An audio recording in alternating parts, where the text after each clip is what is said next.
Muy buenos días, ¿cómo está, querida familia? Qué bueno, me da mucho gusto saludarles, gracias a Dios por una semana más, primera semana de septiembre, qué rico, un mes patrio. Bueno, un poco diferente que los años pasados, pero no deja de ser patrio, ¿verdad? Y también estamos cerca de terminar para iniciar el último trimestre del año. Wow, es increíble el tiempo. Dios tiene un propósito y gracias a Dios por la vida que nos ha dado. Ok, bueno, quiero hablarles a ustedes de un tema que tiene relación con los dos temas pasados. En una de las ocasiones, en uno de los mensajes anteriores, yo les compartí, les decía que un creyente de Dios, no debe solamente pensar o conformarse con el día de morir, ir al cielo, que esa es la meta suprema de todo ser humano y el propósito eterno de Dios, ¿verdad? Es que llevarnos con Él al cielo. También debe de ser no solo eso, sino que podamos nosotros, mientras eso sucede, estamos acá en la tierra, ¿no es así? Entonces, mientras eso sucede, que podamos experimentar la bendición de Dios, la manifestación de Dios, que podamos vivir una vida en victoria y poder, que podamos experimentar lo que significa caminar con Dios, lo que significa que Dios está presente, la presencia de Dios que existe, que está, pero el ser humano muchas veces vivimos ajenos, alejados de esa presencia porque, como decía Arqui, no le conocemos. Sin embargo, Él siempre ha estado ahí y le aseguro que a ti y a mí, a usted y a mí nos ha hablado Dios muchas veces y de muchas maneras. Y muchas gracias. Y cuando pasa el tiempo y tenemos otras experiencias que ya conocemos la voz dulce y suave de Dios, decimos, entonces el que me habló era Él. Eso es extraordinario. Necesitamos anhelar y ansiar vivir una vida en Cristo, pero de victoria y poder. Entonces, Azalia, yo mencionaba eso y Azalia compartió un mensaje la semana anterior a donde nos explicaba ella lo que significa entonces que vivamos una vida en la tierra de victoria y poder a través del reino de Dios. El Padre nuestro, que todos nos sabemos, dice, venga a nosotros reino. Es una petición que el Señor Jesús enseñó cómo orar. Y Él dijo, oren así, pidan, venga a nosotros tu reino. Eso significa que el reino de los cielos se acercó a la tierra y vino al ser humano a través de Cristo Jesús. Entonces, ella nos compartía que debemos aprender a ver el reino a través de una visión de nuestra vida en el reino de Dios. ¿Cómo podría ser la bendición de Dios en un ser humano? Eso es lo que hay que imaginar, ver el reino y entrar en el reino, que es las acciones que nosotros emprendemos para poder entrar en ese reino. Yo quiero en esta mañana ilustrar un ejemplo del reino de Dios en la tierra. Hay muchos ejemplos, por supuesto, en la Biblia, sobre todo en el Nuevo Testamento, y en nuestra vida. Pero quiero que conozcamos esta historia. Muchos la conocen. He elegido esta historia, es conocida por muchos, además que es fascinante esta historia. Quiero decirles antes, en Proverbios 22:4, si me ayudas, Julio, por favor, hijo, la Biblia habla de eso, de ver el reino, entrar en el reino a través de una vida de victoria y poder. Proverbios 22:4 dice, riquezas, honra y vida. Fíjese, tres cosas que un ser humano, cualquier ser humano, necesitamos y anhelaríamos, ¿verdad? Riqueza, honra y vida. Son la remuneración. O sea, es el resultado, es el pago. La riqueza, la honra y la vida es el pago ¿de qué? ¿Qué tengo que hacer para recibir riqueza, honra y vida? Bueno, humildad. Humildad. La humildad para mí se reduce en la obediencia a Dios. Decía Salia, no somos autónomos, independientes de Dios. Y segundo dice, el temor de Dios. que es lo que nos lleva a adorarlo, honrarlo, a temerle, a apartarnos del pecado. Entonces, esa es una vida de victoria y poder. La podemos tener en la tierra. Victoria, honra, riqueza y vida. Y dice Romanos 2:7, si lo tienes, hijo, también, Romanos 2:7 al respecto. Les comparto estas escrituras para que podamos de alguna manera ilustrar vida eterna. ¿Qué ofrece el Señor? Vida eterna. Es decir, lo que yo decía, ir al cielo está bien, pero también ofrece a los que perseverando en hacer el bien buscan gloria y honra e inmortalidad. ¿Podemos buscar gloria, honra e inmortalidad? Sí, la Biblia lo dice, pero haciendo el bien. Y Dios lo puede conceder. Entonces, ese para mí 2 versículos de tantos que ilustran una vida en la tierra mientras vamos al cielo de victoria y de poder. Bien, ahora vamos a leer esta escritura. Quiero hablarles de un ejemplo, ¿verdad? Cómo es el reino de Dios. Vamos a leer Marcos 4. Marcos capítulo 4. Versículo 35 al versículo 41. En esta ocasión vamos a leer solamente 2 pasajes largos y ahí contiene la información que necesitamos. Este es de los mensajes de tipo expositivo. Expone las verdades ahí escritas sin la necesidad de contextualizarlo en pasajes paralelos de idea o de palabra, porque expone, ahí viene toda la interpretación en ese pasaje. Quiero invitar a 2 voluntarios, solo uno primero, que lea este pasaje. ¿Alguien que me diga que yo quiero leerlo? Mi querido Olmos, vente por favor, aquí te doy el micrófono. Marcos 4, del 35 al 41. Gracias. Aquel día, cuando llegó la noche, les dijo, Jesús, ¿verdad? Pasemos al otro lado. Y despidiendo a la multitud, le tomaron como estaba, en la barca, y había también con él otras barcas. Pero se levantó una gran tempestad de viento, y echaba las olas en la barca, de tal manera que ya se anegaba. Y el que estaba en la popa, durmiendo sobre y él estaba en la popa, durmiendo sobre un cabezal. Y le despertaron y le dijeron, Maestro, ¿no tienes cuidado que perecemos?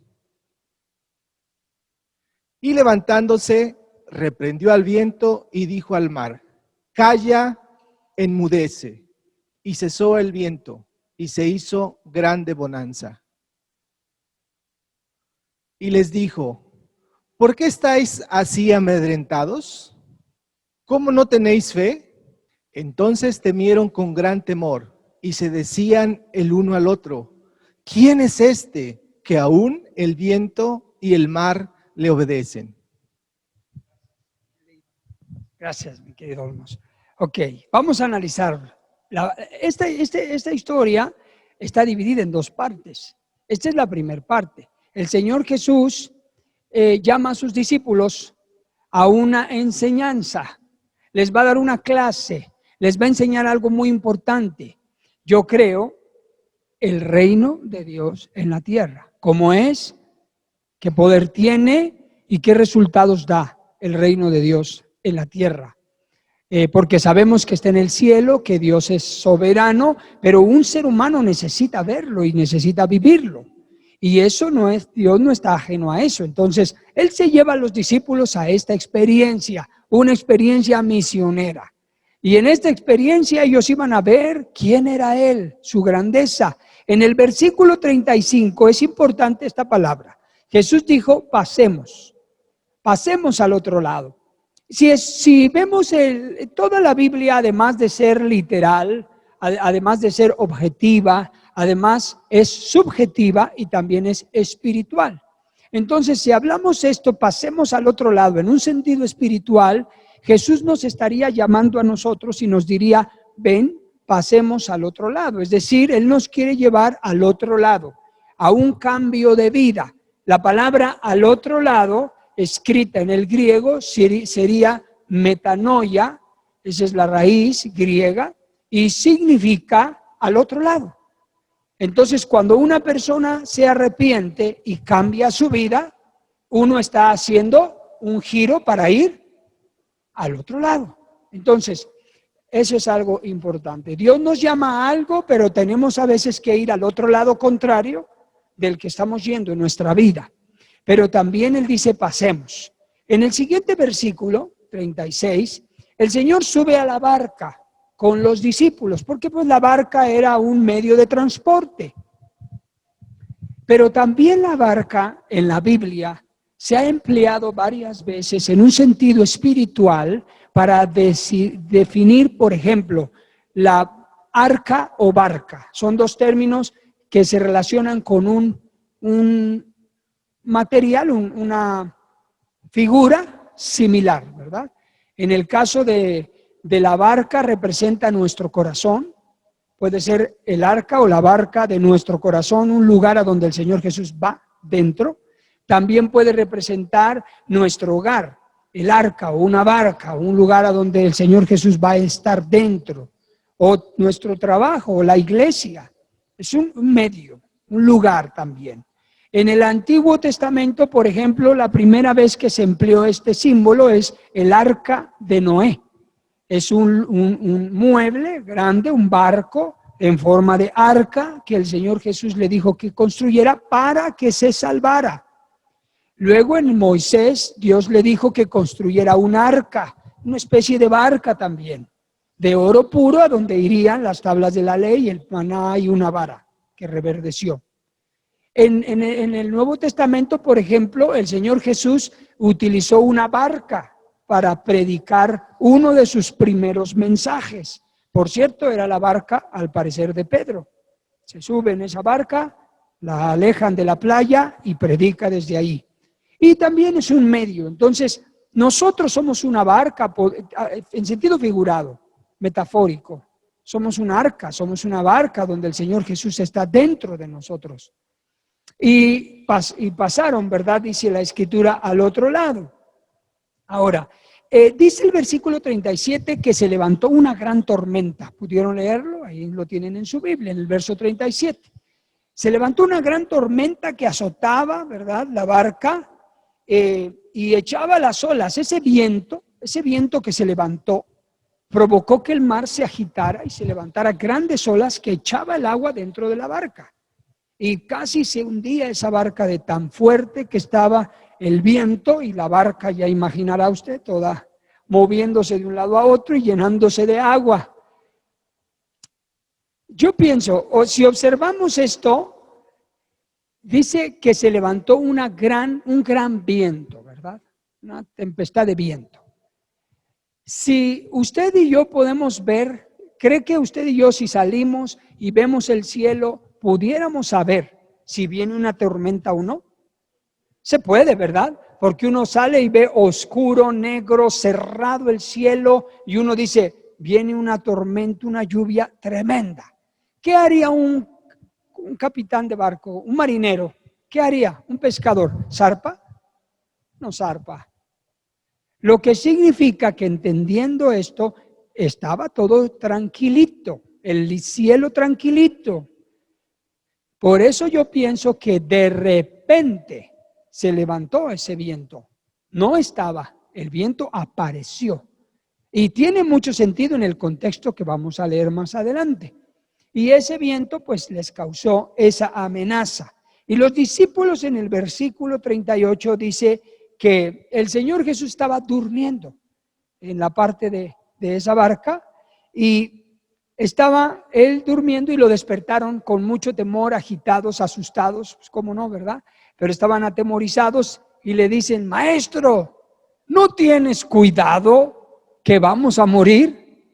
¿No te preocupa que vamos a morir? Es curioso dos cosas. Número uno, que ellos no estaban teniendo claro que el Señor Jesús iba en la barca. Y les dijo, estoy regresándome, pasemos. Él dijo, pasemos. Y él iba en la barca. Y ellos pensaron, vamos a morir. De repente se vino este viento, nos levantó una tormenta y estamos a punto de hundirnos. Y lo otro que me hace curioso es que ellos incluyen al Señor Jesús. ¿No tienes cuidado que nos vamos a morir? Él no puede morir. Bueno, podía morir, pero solo en la cruz. De otra manera no podía morir. Él vino a morir solo en la cruz. Él dijo, nadie puede tomar mi vida, solo yo puedo entregarla. Nadie me la quita, yo la entrego. No era posible que él muriera de otra manera. Entonces, es interesante porque si nosotros nos ponemos a aplicar esta escritura a nuestra vida, el Señor Jesús nos llama a una vida con Él, creemos en Él, queremos caminar con el Señor Jesús, pero no significa que a pesar de eso no pudiese levantarse de repente una tormenta en nuestra vida.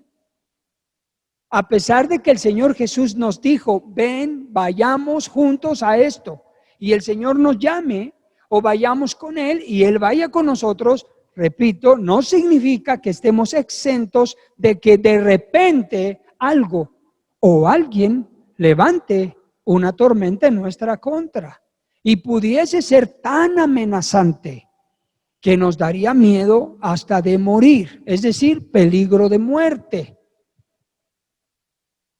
Pero no debemos olvidar dos cosas. Número uno, Jesús está conmigo dentro de la barca. Y número dos, todo lo que me pase a mí lo incluye a Él.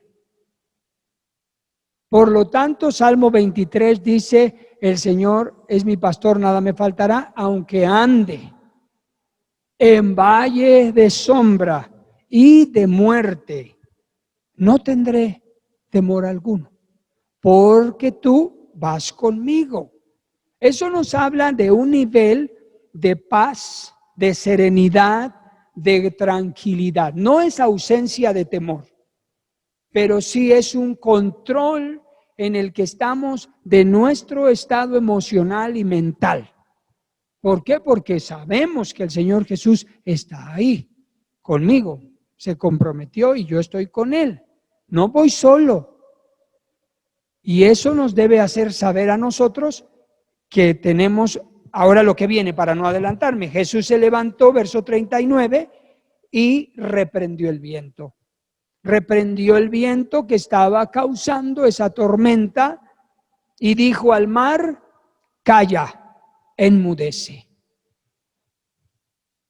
Los que hemos podido estar un poquito en el mar, sabemos que cuando el mar es fuerte, hace ruido, ¿verdad? Pues uno está ahí en las olas, todo el tiempo está uno oyendo las olas y golpeando la arena y reventando las olas en la playa, en las piedras, en las rocas. Entonces el mar produce un ruido, un sonido estrepitoso, fuerte, y eso provoca temor. Entonces el Señor Jesús calló, enmudeció los sonidos, los ruidos, las voces que estaban provocando en los discípulos ese temor y que les estaba quitando la fe y les estaba quitando la confianza. Y les dijo, calla, enmudece, porque produce ruido, produce sonido, produce voz. También debemos nosotros saber que en el nombre de Jesús podemos nosotros ordenar que esas voces internas o externas podemos callarlas. Calla, enmudece, podemos decir en el nombre de Jesús. A ver, diga conmigo estas palabras, calla, enmudece, en el nombre de Jesús.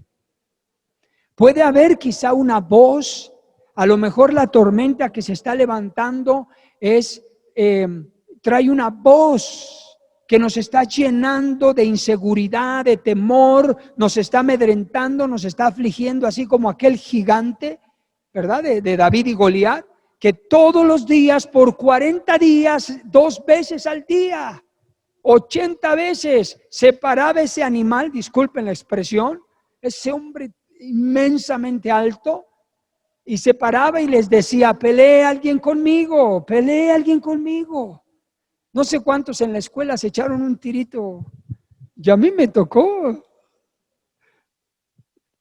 echarme unos tiritos. Y también me tocó que un animalote me estuviera amedrentando por un año. Sí, infame. Todavía me dan ganas de ir a regresarme. Injusto, porque defendía a un amigo mío que yo le decía el tuntún. Porque yo no soy muy alto, pero él era más chaparro. Entonces estaba como de ese tamaño el tuntún. Y este animalote que le pega, y no, pues no me pareció, y me metí, y me lo eché encima por un año. Ay, ay, ay, y me amedrentaba. Pero pues se tuvo que dar, ¿y qué puedo decirles? Que le gano. Sí que le gano, hasta yo no me la creí. Y después me lo encontré, increíble. Me lo encontré cuando pasé a primero de universidad en contabilidad. Íbamos en la Universidad Centro Universitario Grupo Sol y nos inscribimos en la misma escuela. Y me lo encuentro y me ve y hizo una expresión tremenda y yo también. Nos saludamos y ahí quedó todo y nos despedimos. Como guates. Bueno, regresemos al asunto. Entonces, podemos decir a las situaciones que nos atormenten, calla, enmudece, en el nombre de Jesús, para que eso no cause en nosotros un problema emocional, una desestabilidad espiritual, no nos lleve a tomar malas decisiones. Imagínate que brincas de la barca y al rato te ahogas y la barca quedó sobre el mar, ¿no? Entonces necesitamos aprender de esas historias, por eso están escritas, ¿verdad? Vamos adelante. Ya sabe, Jesús les dijo, ¿por qué estáis tan amedrentados? Eso es lo que provocan las tempestades en nuestra vida, nos amedrentan. Y Jesús les dice, ¿cómo no tenéis fe?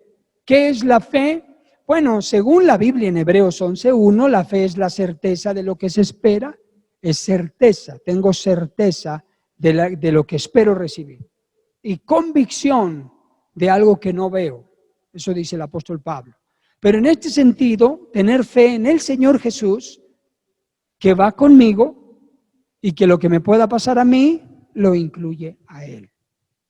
Entonces, es la fe y la confianza. Y ellos se preguntan, una pregunta que denota lo que mencionaba aquí, vuelvo a repetir, la falta de conocimiento sobre quién es el Señor Jesús. Porque en el versículo 41, cuando ellos ven el poder soberano de Cristo, ellos dicen, ¿quién es este hombre que aún el viento, el mar le obedecen? Bueno, pues Él es Jesús el Señor, Él es Dios, el Todopoderoso. Pero ¿sabe? Esto pasa con muchísimos seres humanos en el mundo. ¿Creen que el Señor Jesús existe? ¿Creen que el Señor Jesús es el Hijo de Dios? No es así. ¿Creen que el Señor Jesús vino a la tierra, murió en una cruz, resucitó, hizo milagros maravillosos? No es así. Pero la gente le tiene más confianza a San Martín de Porras, a San Judas, a San Francisco y a tantas cosas y fetiches, velas, veladoras, cebollas, herraduras, ajos, y no vaya usted a saber qué tanto, y nopales, o cómo se llama, la sábila. En serio, yo sé que suena gracioso si lo menciono, pero esa es la forma de la fe. Y tú puedes platicar con una persona y decirle, pon tu vida, tu fe, tu confianza en las manos del Señor Jesús, solamente. Él es Dios. Y la persona, sí, ¿verdad? Pero ¿qué crees que me recomendaron este amuleto para la suerte, para limpiar mi negocio? Y esta agüita con no sé qué producto, y estas piedritas, y este adorno en la puerta. Eso no tiene ningún poder en realidad.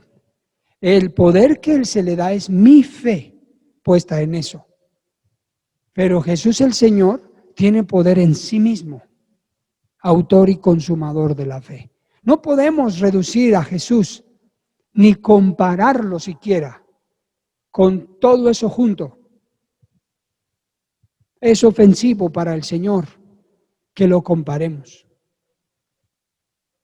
Él es el Todopoderoso, Alfa y Omega, principio y fin, el primero y el postrero, el que murió y resucitó, el león de la tribu de Judá, el Señor de señores, el Rey de reyes. Todo esto que estoy leyendo está aquí en la Biblia, son los nombres, identidades y títulos que recibe Él. Entonces nosotros necesitamos, como los discípulos, no perder nuestra fe en el Señor Jesús y olvidarnos de todo anatema, fetiche, objeto y persona que quisiera ocupar, viva o fallecida, que quisiera ocupar el lugar de Cristo. Él es suficiente. Ahora la siguiente lectura, la otra enseñanza. Vamos a ver a qué los llevó el Señor Jesús. Bueno, ya vivieron esa experiencia ellos, esa experiencia misionera, ese propósito que estaban ellos aprendiendo quién era Jesús, viendo su gloria, el reino de los cielos manifestarse en la tierra. Pero ¿cuál era el propósito? ¿Qué había detrás de eso? Quiero pedir a otra persona que voluntariamente me ayude a leer. Marcos, ahí mismo, 5, el capítulo 5. ¿Quién dice? Yo lo leo. Ok, le paso el micro. Marcos 5, vas a leer del 1 al 20. Abusado ahí, hijo, del 1 al 20. Sí. Vinieron al otro lado del mar, a la región de los Gadarenos. Y cuando salió él de la barca, enseguida vino a su encuentro de los sepulcros un hombre con un espíritu inmundo, que tenía su morada en los sepulcros, y nadie podía atarle, ni aun con cadenas. Siendo atado con grillos y cadenas, mas las cadenas habían sido hechas pedazos por él, y desmenuzados los grillos, y nadie le podía, y siempre de día y de noche andaba dando voces en los montes y en los sepulcros, e hiriéndose con piedras. Cuando vio pues a Jesús de lejos, corrió y se arrodilló ante él, y clamando a gran voz, dijo: ¿Qué tienes conmigo, Jesús, Hijo del Dios Altísimo? Te conjuro por Dios que no me atormentes. Porque le decía: sal de este hombre, espíritu inmundo. Y le preguntó: ¿cómo te llamas? Y respondió diciendo: Legión me llamo, porque somos muchos. Y le rogaba mucho que no los enviase fuera de aquella región. Estaba allí cerca del monte un gran hato de cerdos paciendo. Y le rogaron todos los demonios diciendo: envíanos a los cerdos para que entremos en ellos. Y luego Jesús les dio permiso, y saliendo aquellos espíritus inmundos entraron en los cerdos, los cuales eran como 2,000, y el hato se precipitó en el mar por un despeñadero, y en el mar se ahogaron. Y los que apacentaban los cerdos huyeron y dieron aviso en la ciudad y en los campos, y salieron a ver qué era aquello que había sucedido. Vienen a Jesús y ven al que había sido atormentado del demonio y que había tenido la legión, sentado, vestido y en su juicio cabal, y tuvieron miedo, y les contaron los que lo habían visto cómo le había acontecido al que había tenido el demonio y lo de los cerdos, y comenzaron a rogarle que se fuera de sus contornos. Al entrar él en la barca, el que había estado endemoniado le rogaba que le dejase estar con él, mas Jesús no se lo permitió, sino que le dijo: vete a tu casa, a los tuyos, y cuéntales cuán grandes cosas el Señor ha hecho contigo, y cómo ha tenido misericordia de ti. Y se fue y comenzó a publicar en Decápolis cuán grandes cosas había hecho Jesús con él, y todos se maravillaban. ¿Qué les parece esta otra parte de la historia? El versículo 1 dice: y pasaron al otro lado, pasando. Eso significa lo que conectamos en el verso 35. Jesús le dijo: pasemos. Sucede una tormenta. Pero a fin de cuentas, los resultados de la historia muestran verso 1 del capítulo 5 que ellos pasaron. Entonces, si el Señor Jesús nos está llamando a un plan, a un propósito, ese se va a cumplir. ¿Me explico? Se va a cumplir, debemos saberlo, aun cuando hubiese tormentas en el camino. Aun cuando algo sucediera que pareciera amenazar el llamado, el plan y el propósito de Dios. Si Él nos dijo, pasemos, ¿qué va a pasar? Vamos a pasar, y punto final.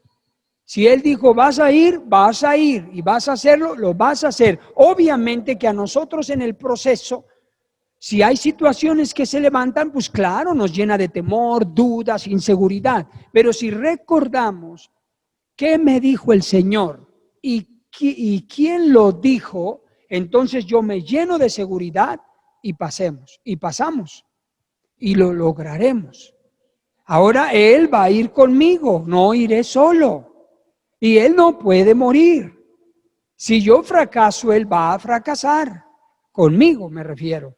Entonces Él no lo va a permitir, Él va a sacarnos adelante. Amén. Muy bien, ahora.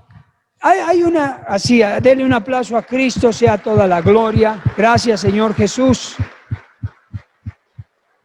Ahora, resulta que la misión y el propósito de este viajecito, además de lo que aprendieron en el transcurso, en el trayecto, y vieron al Señor Jesús en otro nivel y en otra dimensión, resulta que después de que pasan, se llevan la sorpresa que se les viene encima.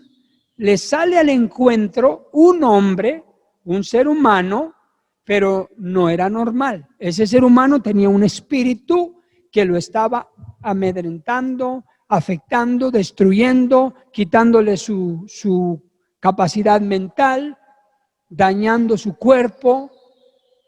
Y salió al encuentro. El versículo 2 dice, cuando salió él de la barca, enseguida vino a su encuentro de los sepulcros un hombre con un espíritu inmundo. Nótese esto.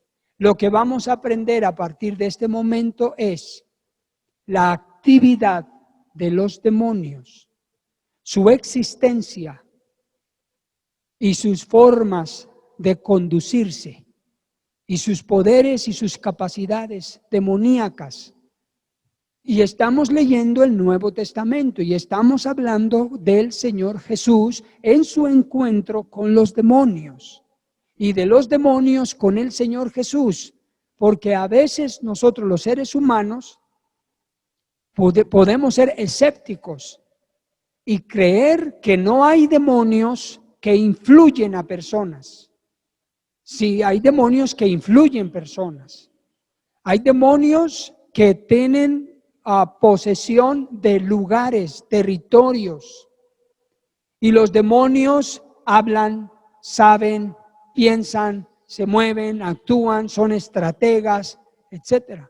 Porque no debemos olvidar que esos demonios, antes de ser demonios, fueron ángeles.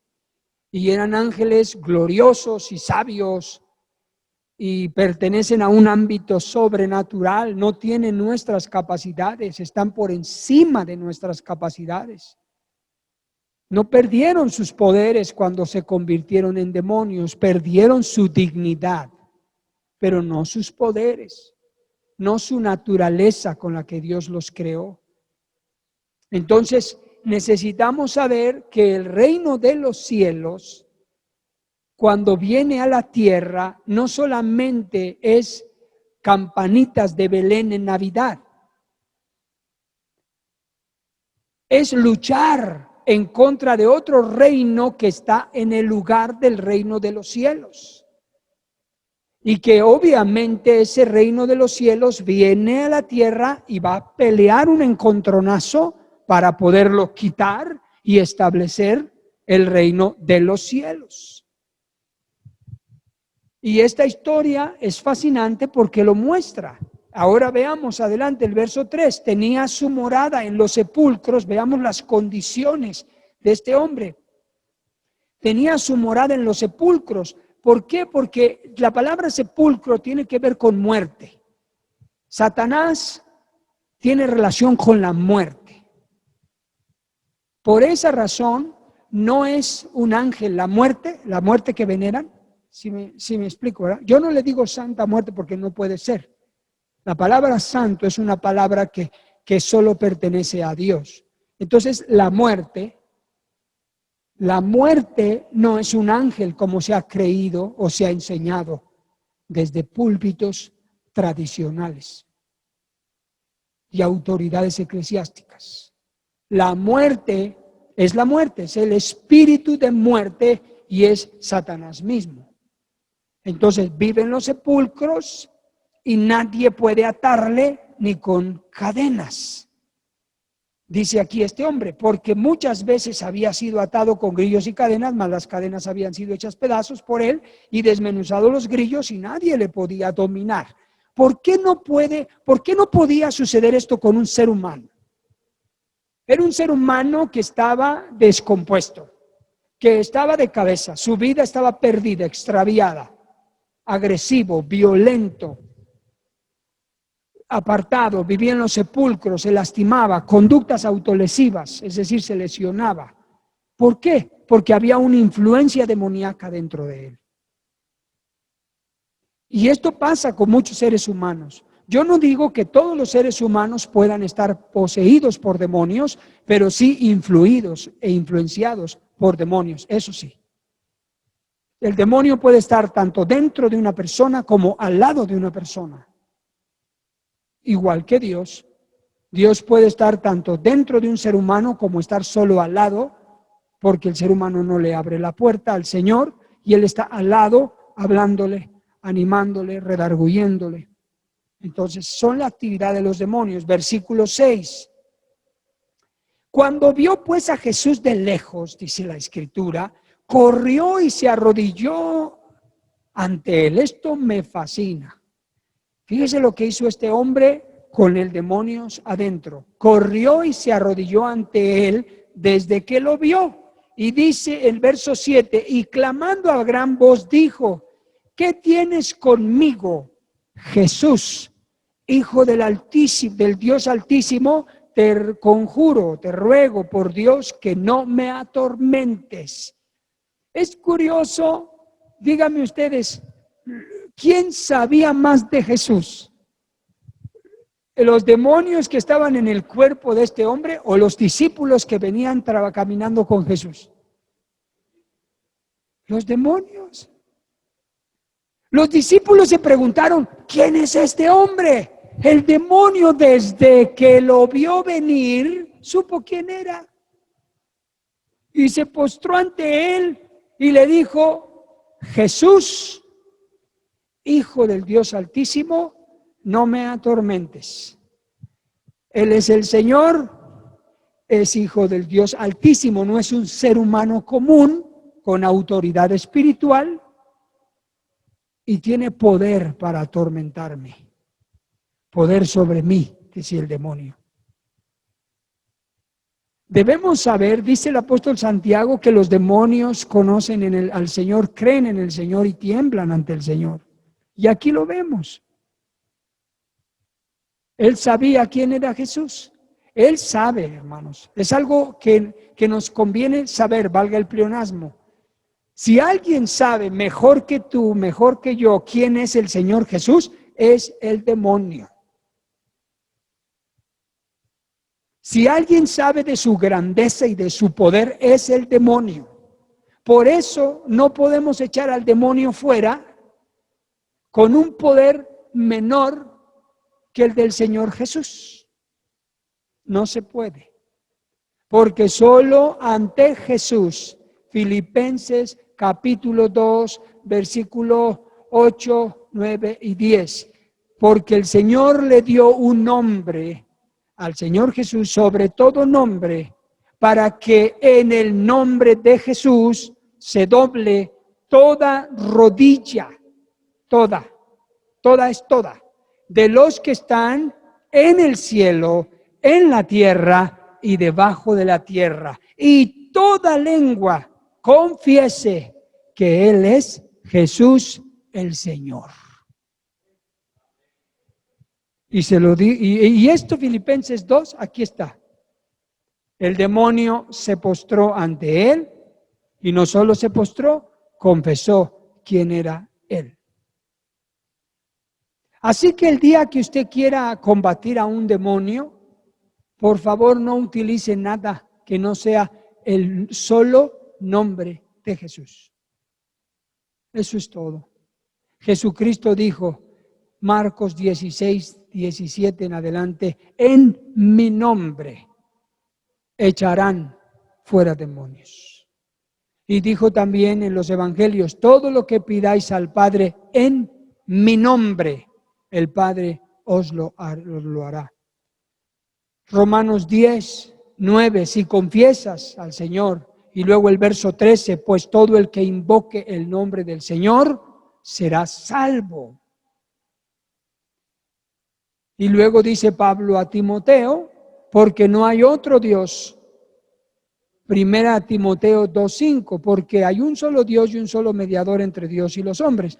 Pero no recuerdo si es Pedro entonces o Pablo, porque no hay otro Dios, otro nombre dado a los hombres por medio del cual sean los hombres salvos. No hay otro nombre dado a los hombres. No existe. Jesucristo. Así dice la Escritura.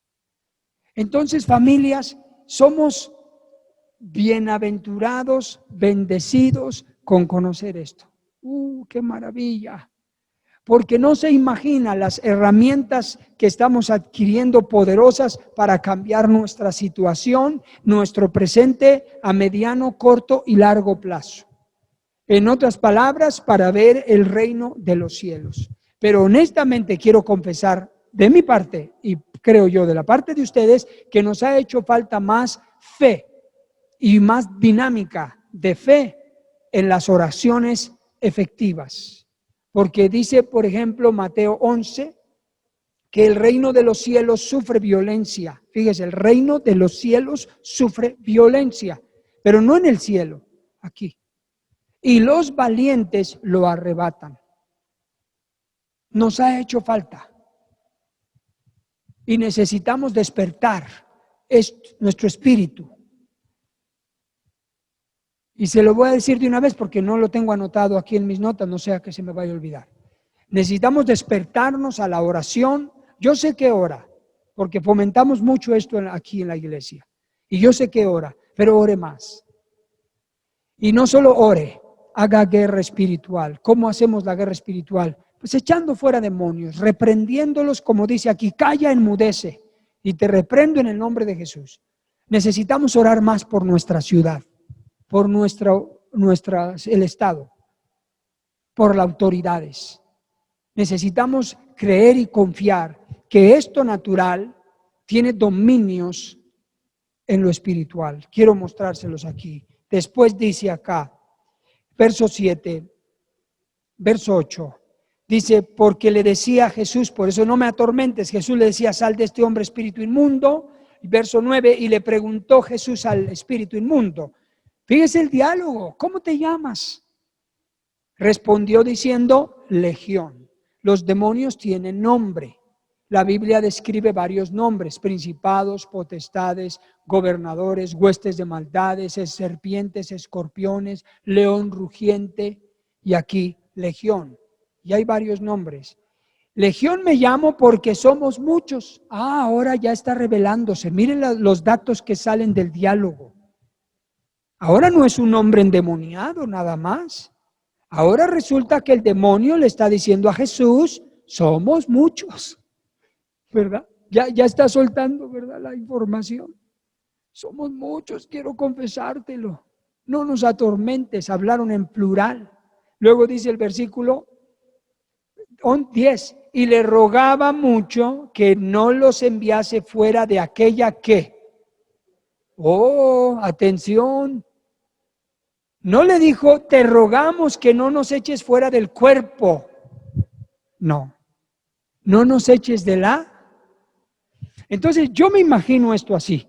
Viene el demonio, pero ahora ya sabemos, vienen los demonios, porque son muchos. Se postran todos ante Jesús, lo reconocen, lo adoran y dicen, ya hasta aquí llegó nuestro tiempo, ya se acabó de este cuerpecito, ya no podemos estar en este cuerpo.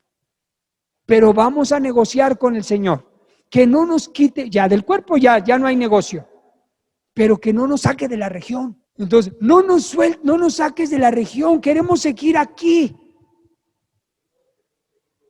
Queremos seguir gobernando aquí en la región. Y luego Jesús les dice, fíjese el diálogo tremendo, Jesús les dice, estaba allí cerca del monte un gran hato de cerdos paciendo. Verso 12, y le rogaron todos, mire, le rogaron todos. Imagínense a un montón de demonios hablando al mismo tiempo. Imagínense la cantidad de voces que el Señor Jesús oyó. ¿Quieres saber cuántas voces oyó? Ahorita lo leemos. Diciendo, envíanos a los cerdos que están ahí, para que entremos en ellos. Versículo 13. Y luego Jesús les dio permiso. Oh, qué gloria. Él puede darles permiso o no. No es hasta padre, ¿no? Si Jesús le dice, no te doy permiso, van a llorar como todo chamaco, ¿verdad? Porque así pasa. No, dije no y se van. Pero Jesús les da permiso. Miren lo que dice el 13. Jesús les dio permiso y saliendo aquellos espíritus inmundos, plural, entraron en los cerdos, los cuales eran como... Ay, nanita, ya salió más información. No era uno, eran muchos, todos clamaron y ahora hablando en ¿cuántos? ¿Cuántos eran? Pobre hombre, ¿no? 2,000 demonios adentro del cuerpo. Si uno no puede ni con uno, ¿no? ¿No le da miedo a alguno bajar en la noche a tomar un vaso de agua, oscuro todo? A mí no, pero yo sé que algunos hasta corren subiendo. Yo no entiendo por qué. Claro que si se te aparece un demonio ahí a través de las ventanas, pues sí sientes feo, pero no pasa nada más que lo reprendas y lo eches fuera. ¿De verdad? Es chistoso, pero conozco muchos buenos cristianos que sí se echan a correr en la noche. Me da risa. Ok. Bien, volvamos. Estos eran 2,000. Finalmente, ¿qué pasó con los cerdos? Jesús les dio permiso, los cerdos, imagínense a los animalitos no acostumbrados a tener la posesión demoníaca y sintieron algo muy extraño, los cerdos, su corazón, su mente, su cuerpecito se alteró mucho. Y pues, ¿qué pasó con los cerdos? Pues se pusieron como loquitos por esa experiencia espiritual del animalito y se echaron a correr todos. Y cayeron en un precipicio y todos los cerditos se mataron. Se murieron 2,000 cerdos. ¿Y qué pasó con los demonios entonces? Ya no tenían cuerpo. Eso fue una estrategia del Señor Jesús. Vayan a los cerdos. Todos modos se van a salir porque se van a morir ahorita. Él sabía. Ahora, yo quiero deducir esto. ¿Por qué el Señor Jesús permitió este diálogo con los demonios? ¿Por qué? ¿Por qué no simplemente llegó y fuera Satanás y se acabó? Como lo hizo en otros casos. Reprendió el demonio de la enfermedad, salió. Reprendió el demonio del que estaba en, ¿cómo se llama esa enfermedad? No. Bueno, sí, exacto, epilepsia, exacto, en fin, y salen, ¿verdad? En este caso el Señor Jesús entró en un diálogo porque les decía hace un momento que en el contexto de lo que estamos leyendo estaba enseñándole a sus discípulos el reino de los cielos en la tierra, en la influencia de Dios en la tierra, en las situaciones que existen en la tierra y la existencia y la actividad de los demonios para que ellos supieran que no solamente es el ser humano tal cual es, sino existe una influencia demoníaca detrás de, un interés espiritual de huestes celestiales de maldad para poseer, en este caso, el interés no era el cuerpo del hombre, el interés que los demonios tenían era gobernar la región. Y usted entiende muy bien esta palabra que yo estoy usando, que está en la Biblia, región, porque Teloloapan, ¿qué es? Región norte. Y si es región es porque abarca varios municipios circunvecinos. Entonces los demonios estaban habitando una región que comprendía varios lugares para gobernar espiritualmente, para traer pobreza, maldad, violencia, etcétera, muerte, etcétera. Entonces Jesús los echa fuera. Ahora dice la historia, vamos a concluir. Y los que apacentaban los cerdos huyeron y dieron aviso en la ciudad y en los campos y salieron a ver qué era aquello que había sucedido. Vinieron a Jesús y ven al que había sido atormentado del demonio y que había tenido la legión, sentado. ¿Cómo lo encontraron? Diga conmigo, sentado y en su juicio cabal, y tuvieron miedo. El reino de los cielos se ha acercado. ¿Qué produce el reino de los cielos en un ser humano? Sanidad, liberación, juicio cabal, una nueva vida, una nueva vestidura. A él lo encontraron vestido. Eso es símbolo, decía Salia, de nacer de nuevo, de tener una nueva vida, nuevas vestiduras. Lo encontraron sentado. ¿Eso qué significa? Que hay paz, control, gobierno, porque ese hombre nunca había estado sentado desde que los demonios estaban en él. Estabilidad, correcto. Y lo encontraron en su juicio cabal. El Señor tiene la capacidad, el poder de devolvernos un juicio cabal, un sano juicio. Es decir, que no pensemos tan mal. O sea, más bien que no pensemos mal, y no me refiero a malos pensamientos, aunque eso también lo incluye, pero me refiero a que no pensemos de manera errada en nuestra vida, de manera equivocada, ni malos conceptos de Dios, ni malos conceptos de nosotros, ni malos conceptos de la sociedad, sino que tengamos un juicio cabal, que seamos juiciosos para tomar decisiones, sabios, inteligentes, prudentes. Las señoritas que tenemos aquí, qué alegría verlas. Las señoritas, las jovencitas, que tengan un juicio cabal para su futuro, que no agarren su futuro aquí en la mano y lo hagan así como una hoja de papel y lo avienten al suelo. Los jóvenes también, juicio cabal. Que podamos nosotros entender que el Señor Jesús, el reino de los cielos, no solo es que yo me muera, qué romántico, me voy a ir al cielo. Sí va a pasar. Pero en lo que eso sucede, que yo pueda ver y entrar en el reino aquí en la tierra y pueda ver la gloria de Jesús echando fuera demonios, sanando, liberando lugares, ciudades, familias. Y mire lo que dice la historia.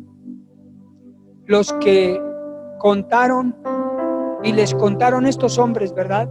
Lo que habían visto, cómo lo había acontecido, el que había tenido el demonio y lo de los cerdos, y comenzaron a rogarle que se fuera de sus contornos. Corrieron al Señor Jesús de ese lugar. Fíjese nada más. Lo corrieron. Vete, no te queremos aquí. Hay personas que aunque usted y yo lleguemos a las familias, a los lugares, y vean que estoy vestido, sentado y con juicio cabal, en la interpretación, ¿me explico? Hay personas que no van a creer, que les va a dar hasta miedo, van a tener temor, pero no van a tener temor de mí, van a tener temor de sí mismos, de los cambios que puede haber en sus vidas. La gente le tiene mucho miedo a los cambios. A las personas no les gustan, o no nos gustan, pero a nosotros ya, pero a las personas no les gustan los cambios. Cuando Jesús viene, hay cambios. Y la persona empieza, hay cambios, va a hacer cambios, y por eso no lo quieren, porque Jesús les cambió el escenario, les cambió el endemoniado de toda la vida ahí en el sepulcro, les cambió el ambiente panorámico de muerte, les dio miedo, tuvieron desconfianza porque no aceptaron los cambios. Necesitamos nosotros saber eso para que no perdamos la fe cuando nuestra familia o personas, a pesar de los cambios, no lo reconocen y al contrario, hasta nos corren Jesucristo dijo, no te corren a ti, sino a mí. No te desechan a ti, sino a mí. Y finalmente este hombre le dijo a Jesús cuando se subió a la barca para irse, le dijo, te ruego que me dejes estar contigo. ¿Qué experiencia tiene el ser humano después de un encuentro con Jesús? Uno no quiere separarse de Cristo, porque cuando tenemos un encuentro con Jesús, ya no es religión, es relación. Cambia todo. Cambió todo el asunto. Te ruego, déjame ir contigo. Y Jesús le dijo, eso era literal, físico. Déjame ir contigo. Jesús le dijo, no, no vendrás conmigo, pero a ti te dejo en este lugar. Y en el verso 19, no se lo permite y le dice, vete a tu casa. Verso 19, ve a los tuyos y cuéntales cuán grandes cosas el Señor ha hecho contigo y cómo ha tenido misericordia de ti. Y se fue y comenzó a publicar en Decápolis cuán grandes cosas había hecho Jesús con él, y todos se maravillaron. Decápolis, a fin de cuentas, ya se muestra cómo se llamaba esa región. Ahí ya lo dice, Decápolis. Se llama así porque es una región compuesta por 10 ciudades pequeñas. Entonces el demonio tenía control sobre 10 ciudades a través de un hombre. Cristo vino con el reino de los cielos, lo echó fuera y dejó a uno para que con ese uno el reino se estableciera. También nos decía Sally en el mensaje pasado, si no tengo el reino de Dios en mi vida, no puedo yo manifestar ese reino en mi vida. Yo recibo el reino y luego lo establezco. Vamos a ponernos de pie, por favor.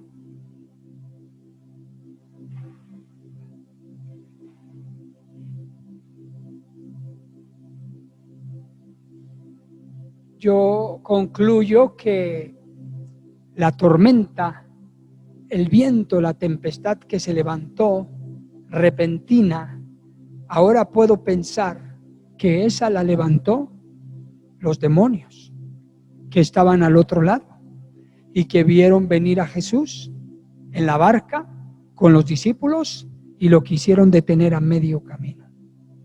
Hay cosas que el diablo, escúcheme por favor, está viendo venirte, está viendo venir con Jesús. Te está viendo venir con Jesús. Y el diablo va a querer detenerte, porque sabe que tú, yo, representamos para él una amenaza. Porque si tú logras llegar a determinado lugar, tú llevas el reino.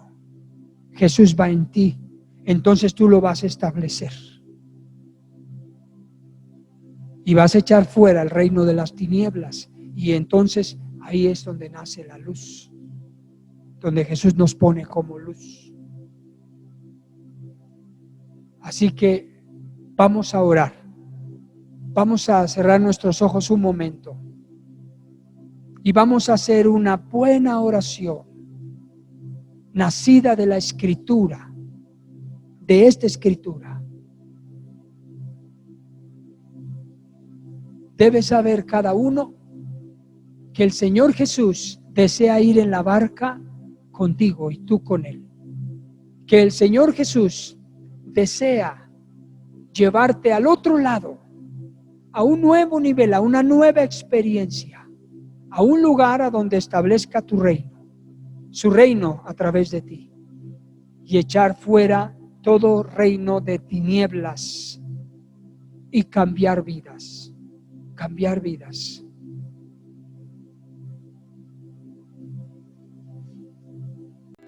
Tuyo es el reino, tuyo el poder, tuya es la gloria por siempre. Amén. Aquí